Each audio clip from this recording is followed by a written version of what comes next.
नमस्कार दोस्तों, स्वागत है आप सभी का हमारे YouTube चैनल में। तो जी हाँ दोस्तों, आज बात करते हैं ईपीएस 95 पेंशन के बारे में। जो अभी हाल फिलहाल बताया जा रहा है कि दीपावली पर ईपीएस 95 पेंशन को सरकार देने जा रही है बहुत बड़ा तोहफा। तो इसमें जो ईपीएस 95 पेंशन धारकों को बहुत लंबे समय से मांग कर रहे हैं पेंशन बढ़ोतरी को लेकर, लेकिन सरकार ने एक बहुत बड़ा फैसला लिया कि अब दीपावली पर सभी पेंशन धारकों को बहुत ही बड़ा फायदा मिलने वाला है।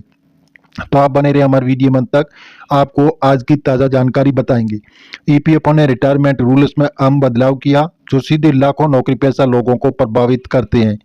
तो जी हाँ दोस्तों, ईपीएफ खाता हर कर्मचारी की रिटायरमेंट लाइफ लाइन है, लेकिन क्या आप जानते हैं अगर 3 साल तक पैसा नहीं निकाला तो खाता निष्क्रिय हो जाता है और ब्याज भी बंद हो जाता है। तो आइए जानते हैं पूरे नियम विस्तार से।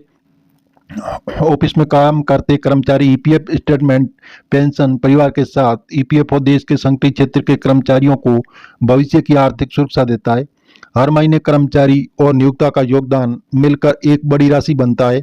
ये राशि रिटायरमेंट के समय जीवन का सबसे बड़ा सहारा बनती है।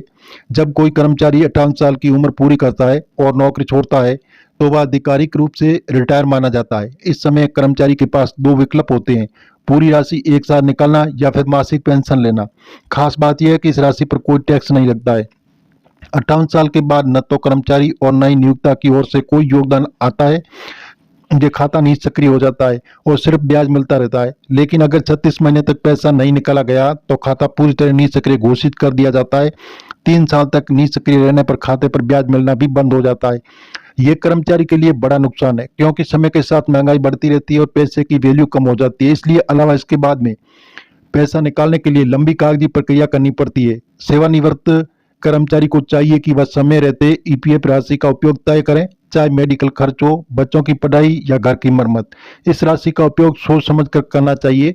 कुछ हिस्सा आपातकालीन फंड के रूप में रखें और बाकी को सुरक्षित निवेश में लगाएं। ईपीएफ धारकों को चाहिए कि वे अपने खाते की नियमित निगरानी करें।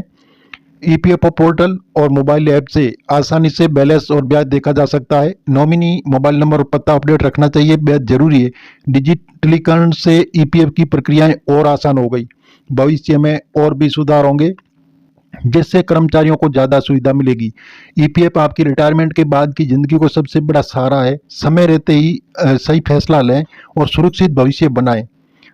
तो जी हाँ दोस्तों, इस प्रकार जो ईपीएस 95 के 78 लाख पेंशन लाभार्थियों को बहुत ही बड़ा फायदा मिलने जा रहा है। बताया जा रहा है कि दीपावली पर सरकार देने जा रही है बहुत बड़ा तोहफा।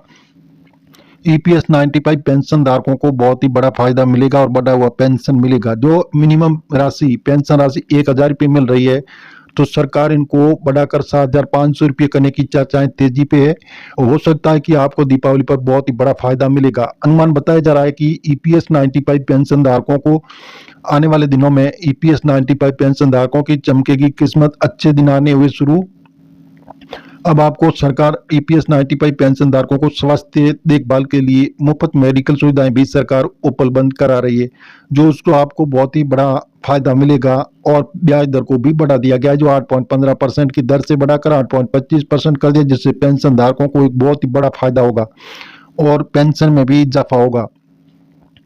तो जी हाँ दोस्तों, इस प्रकार जो ईपीएस के पेंशन धारकों को आने वाले दिनों में बहुत बड़ा फायदा मिलने की उम्मीद बताई जा रही है कि जल्दी आपको बढ़ा हुआ पेंशन लागू किया जाएगा और 1000 की जगह आपको 7500 रुपये पेंशन मिलेगी। तो जी हाँ दोस्तों, जो हम आपको ये जानकारी बता रहे हैं, जानकारी मीडिया आधारित है। आप सरकारी ऑफिशियल वेबसाइट पर जाकर जानकारी जरूर लें और ताज़ा अपडेट पाने के लिए चैनल को सब्सक्राइब कर लें। और मिलेंगे एक नए वीडियो में, तब तक के लिए धन्यवाद।